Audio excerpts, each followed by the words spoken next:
So you're right here, maybe as a newbie, probably getting into the e-commerce space, and you're wondering, Ecom Brands, what is it all about? And is this something that can help me to make money using all those pre-built stores and the custom stores out there? The pre-built custom Shopify stores for e-commerce, and you're wondering the Ecom Brand, is it worth it? Then today we're gonna be discussing about the Ecom Brands review, and let's talk a little bit about this. Now, right here you can see me in the Brandify page, and you might be wondering, what exactly am I doing here? Now, what this guys does is that they help you to create a pre-built, Shopify store.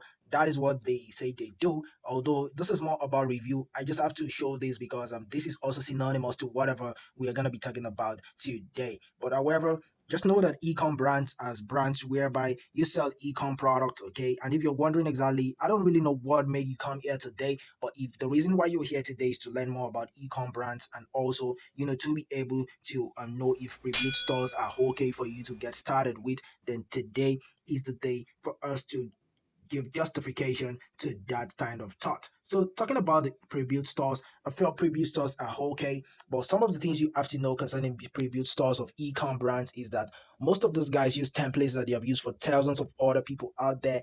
And what you have to know is that these templates can hinder your progress because you're in competition and selling the same type of products that other Ecom Brands are selling. And the fact that the same template is being used for you and other guys out there, this can make you not get any sale at all. Now, the reason why I always tell beginners to be careful about pre-built templates is that pre-built templates can sometimes be used by freelancers out there who have used it for thousands of other people, and I always prefer the custom template.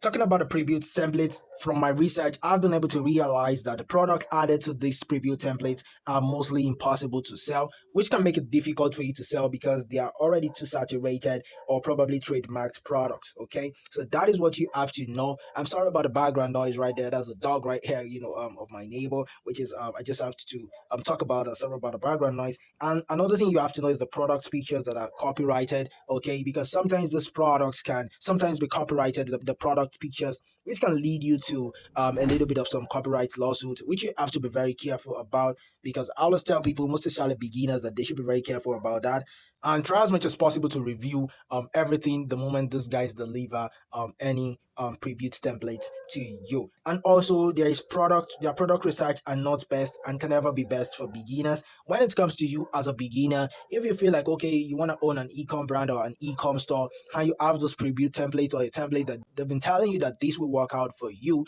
you have to know that it's not going to be that profitable for you as a beginner. Now, I only suggest this for intermediaries who maybe probably know exactly what they need and they can just amend and modify whatever it is in the store and get it to suit their audience taste. When it comes to e-commerce and dropshipping entirely, you need to have a target audience, which is very, very important. But a lot of beginners don't know this. They just feel like e-commerce or dropshipping is something they can just go into and they can start milking money easily. It doesn't work that way. You need to have this this audience, this niche whereby you are exactly into, and you know your audience, you know your target audience, those who you want to target and who are going to buy from you.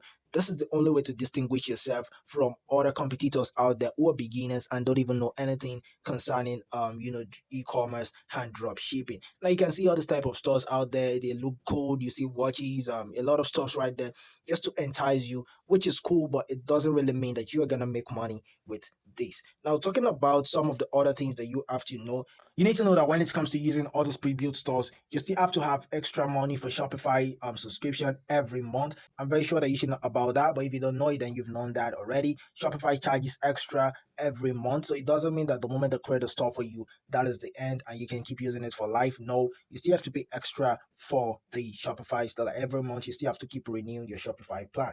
Now, talking about e-commerce entirely, a lot of people fail in e-commerce dropshipping because of poor product market fit. Because a poor product market fit means the products and service offered by the ecom brand doesn't align with the needs, preferences, or pain points of the target audience. This is the reason why a lot of beginners fail a lot, and this can lead to low demand and difficulty in generating sales. Successful e-commerce brands conduct thorough market research to understand their target customers and tailor the offerings to meet specific needs. Another point you have to know when it comes to e-commerce is that ineffective marketing. When it comes to e-commerce, brand needs effective marketing strategies to attract and retain customers. Okay, so this includes search engine optimization like SEO, social media marketing, email campaigns, and pay-per-click advertising. And if you fail to invest in these areas, it can lead to limited visibility, low website traffic, and ultimately it can also reduce your sales. And another aspect whereby a lot of beginners don't put mind to when it comes to e-commerce is the aspect of high competition. The e-commerce market is saturated, which is normal. A lot of people are, competing for the same customers, and brands that fail to differentiate themselves, through unique value proposition, high quality products, or exceptional customer service can, get lost in the crowded market. And this can lead to difficulty to, capture attention of potential buyers. All right. Another thing you have to know is the lack of trust, because trust is essential when it comes to e-commerce success. And the moment you handle all your customers' complaints poorly, and there is more vulnerability on that store, and this can lead to abandoned carts, negative reviews, and decreased customer loyalty. All right. Another thing you have to put in mind is the unsatisfactory user experience. So when it comes to your website, that is why I always advise that all these kind of pre-built stores are good, but sometimes these customers might have seen this type of stores, like this type of template in several other stores out there. So that is why I always recommend custom stores, whereby you tell the person the agency or the freelancer to do a specific type of store for you, and don't just create any type of store, just using a pre-built store because it's more cheaper than others. And always make sure that your navigations are not too complicated, and also slow loading time is not okay. So try as much as possible to reduce the file size of your products pictures. And also, lack of mobile responsiveness can also frustrate visitors and discourage them from making purchases. And brands that prioritize a seamless and enjoyable user experience tend to perform far better than those that don't prioritize this. Your pricing issue is also very important, because it's a significant role when it comes to doing e-commerce. And overpricing your products can deter price sensitive customers, and also underpricing can harm the profit margin. So finding the right balance requires understanding customers perceptions, competitive pricing, and ensuring that the value provided justifies the cost. Also, several other stuffs can include the logistics and fulfillment, which you have to put much priority into. And also we have the inventory management, because poor inventory management can lead to inefficiencies and increased cost. And also overstocking ties up valuable resources, while stockouts can result in missed sales opportunities. And also effective inventory management system help e-commerce brands optimize stock level and reduce carrying cost. Several other stuffs include high operating cost, failure to adapt, legal regulatory issues. That is why you have to be careful about all these preview templates, and also a little bit of the custom templates, and several other stuffs about e-commerce that we want to talk about, that we should have talked about, but because of time, I just have to cut them short.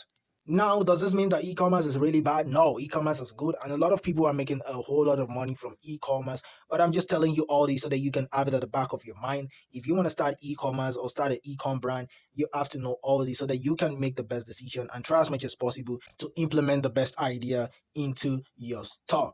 As a beginner, or maybe probably a newbie in e-commerce, you can use this as a guide to start your ecom brand. But however, if you're the kind of person that you're here today and all you need is just a way to make money online, it's not necessarily e-commerce, but you just want to make money online and find something as a side also, probably, or maybe find something you can rely on, then you can try my own type of business, which is YouTube Shorts and affiliate marketing. This method is just a way for you to create a 5-second silent YouTube video, and you upload it on YouTube Shorts, and you can promote affiliate products with heat. Now that is not all. Now YouTube now has the ad revenue, whereby YouTube Short creators can also earn ad revenue. So you're using one stone to kill two birds with this, because after earning with affiliate marketing, you can also earn from the YouTube Shorts. And this method and business involves zero capital to get started. I'm very certain that sometimes when you come to YouTube, you see some shorts that the person is not talking at all.